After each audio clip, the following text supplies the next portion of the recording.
And our first presentation is the Cary150 History Moment. As we continue throughout our 150th celebration year, now Councilmember Yerha will give the monthly presentation to highlight time, people, and places from our past. Mr. Yerha. Thank you very much, Mayor. Tonight's 150th anniversary history moment will briefly touch on just a few facets of Cary's African American history.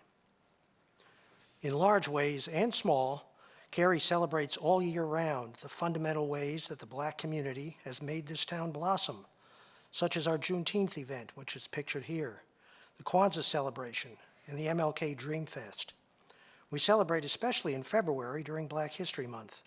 I hope each of you have had the opportunity to participate in some of the events in the past.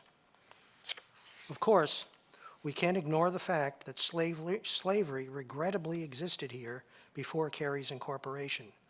For instance, 5 years after the North Carolina General Assembly appropriated funds for constructing a railroad intended to link Goldsboro in the east and Charlotte in the west, a bricklaying crew composed of, yes, 85 enslaved men began laying rails on the land right outside these chamber doors. And even with the abolition of slavery, things unfortunately did not change overnight.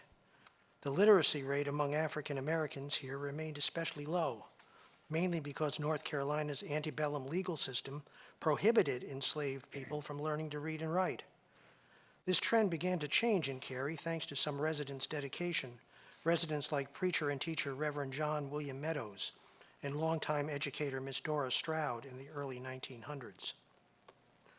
Reverend Meadows served as a teacher and the principal at the Cary Colored School, shown in the drawing, which was replaced in 1937 by the all-black East Cary Elementary School, and then again in 1969, it became the integrated Kingswood Elementary School of today. Due to the work of what was called the Cary Advisory Council, the all-black West Cary High School was desegregated in 1965. This school would later become West Cary Middle School. And a man by the name of J. Estes Byers, who served as principal of West Cary High School before desegregation, stayed on as principal during and after the integration process. Thus, he became the first black principal of an integrated school in all of Wake County. And then there's Cary High School itself, which was desegregated in 1963, when 6 girls, and you'll see their names here, 6 trailblazing girls, were reassigned from all-black Raleigh's Berry O'Kelly High School to Cary High. That was 1963. And speaking of Cary High School, we would be remiss if we didn't mention John Beckwith. John was born into slavery on the Edwards Plantation of Cary, and later became Cary High School's beloved custodian and one of Cary's most beloved citizens at that time. Past students shared fond memories of Mr. Beckwith, the ringing of the bell that he rang until all students were safely in class. This, I believe, is a page from the 1922 Cary High School yearbook with a blow-up picture of John and ringing the Beckwith bell.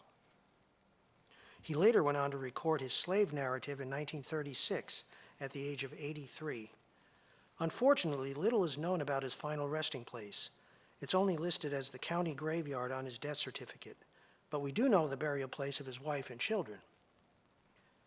At the Cary First Christian Church Cemetery, Jenny, John's wife, and many influential African Americans are buried there to be memorialized and honored by future generations.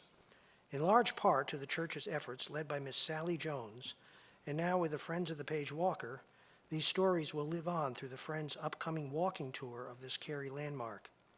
The Friends of the Page Walker are collecting the stories of those buried here, along with the partnership of the town in the form of tree planting and headstone restoration. Be sure to check back in the summer of this year for more information on the walking tour and their brochure. Among those buried here are generations of the Arrington family.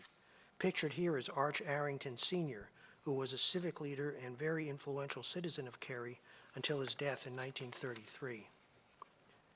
The influence of African Americans on our spiritual life is extensive. 2 of the churches that have stood the test of time in our community are, first pictured on the left, Union Bethel AME Church on North Academy Street, right up the block, founded in 1893. And pictured on the right is the former building, also right up the block, of Mount Zion Church on Chapel Hill Road. The church itself is now located on Allen Lewis Drive, which was named for their longtime pastor. Mount Zion was established in 1865 and just celebrated their 155th anniversary. Yes, they're 5 years or 6 years older than Cary itself.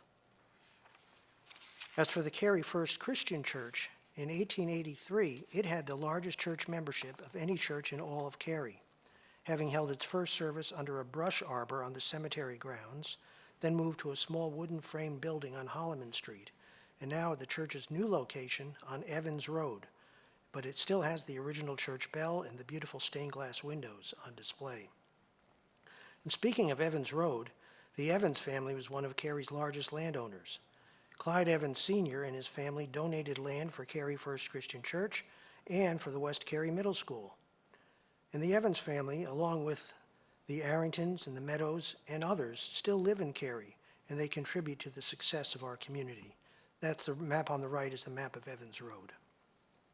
Today, Cary's black citizens remain active in Cary's spiritual life through our community's many places of worship, the fiscal life of Cary through our black-owned and operated businesses, and the social life of Cary through our community's black-run and oriented programs.